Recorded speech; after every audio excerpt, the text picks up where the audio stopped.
Good afternoon. This is Melissa with the StockSwoosh.com and welcome. I am here today to go over ACN. This is a gap from 628 and it was really a nice one because it had a hard, fast, quick movement, quite a big one, right away in the morning. Always love those. I like to trade and be done as early as possible. And actually, if you tried to redo this ACN, it didn't continue into the afternoon. This is one of these ones where if you look at the overall daily chart, it had a much bigger target in it, but I think the move down, the size of the gap, the hard move down in the morning was too big for it, and then it flipped and bounced. So it didn't even do a double bounce. It did like a retest of an area and then immediately flipped right at the 69 number. That was it. That was the end of the story. So here's what it went to. There it is.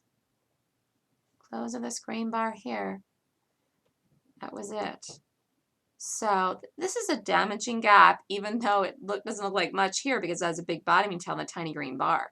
But it was a beautiful short in the morning.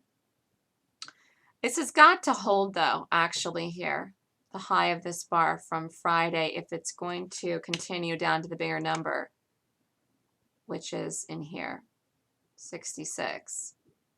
Certainly could do that, even though it closed like this on Friday, just because there was a bounce. There was a bounce going on at that whole number where people exited the short. Let's look at it from the morning. Really set up fast. Wasn't even as spready as I thought it was going to be. So the entry was immediately, and look, held at 72 as soon as it opened. Opened at 71.80, tried to get up over 72, couldn't do it. Boom. Short it, get in, drops down in here. You could be out of this drop in here, okay, because it did run down like $1.50 something into this first reversal time. Or you could have taken something off, you know. This is a pretty bearish move for something with this size gap to happen immediately. So if you take an aggressive trade in it, you got to be out something into this drop. But not the whole thing. Setup again could have taken a second play here. And this one took you right down to 69. So from here to here, it actually dropped another $1.50. So you could have gotten like a $3 move in this if you played it right. I watched this here setting up. This worked except for this was the exit. So if you held this on through and tried to hold more into a bigger picture, only took off half here, you got stopped out of the remaining half, which is fine. I mean, this was still a great play first thing in the morning, and then the second play, there was money to be made in there. I mean, there was a buck in there. It's just that the hard stop needed to be in place because if you let this trade against you too much, look what happened. So when you determine to take a trade after you already have a good first trade or a good second trade, and you're up money on the day and it's booked, to do a second trade or a third trade, you've got to risk only a portion of the money that you made in the morning, and you have to have a hard stop in. I mean, I trade with hard stops all the time, no matter when I trade, but if you didn't have a hard stop in this and you let it, like, gave it the secondary resistance level, like if you said, oh, I'm going to leave it this one, or oh, I'm going to leave it this one, or oh, I'm going to leave it this one, I mean, you gave away like almost $1 beyond where your stop should have been. Like you would have been down huge if you didn't put the stop in. The stock needed to actually hold this to go lower. One tail here was fine, but this kind of lift off here is not. And this is a clue. I mean, it actually did touch down on the number. I mean, it touched right down on here and then rallied hard.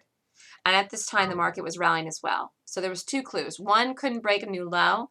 2, time of the day reversal time. 3, market was rallying when this happened. 4, got over the resistance area. 5, had a bigger target in it, but there was no guarantee it was getting there because the move down from this to this to this is huge. And it was a great trade here.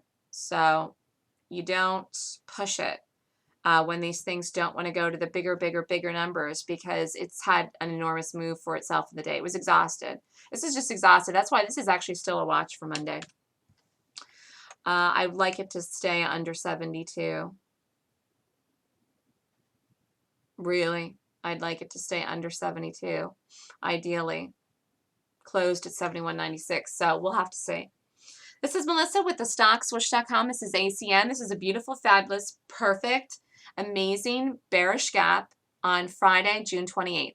If you have any questions about these plays or how to find them or play them or rate them, I teach a class on how to rate these. That's how I knew this was a good gap to trade and to set up, and it did have all the right setups in it as well and showed the weakness immediately. Love that. Then reach out to me and email me at melissa@thestockswoosh.com. I teach a class on this, and the next class is July 20th. Thanks, everyone. Have a great day.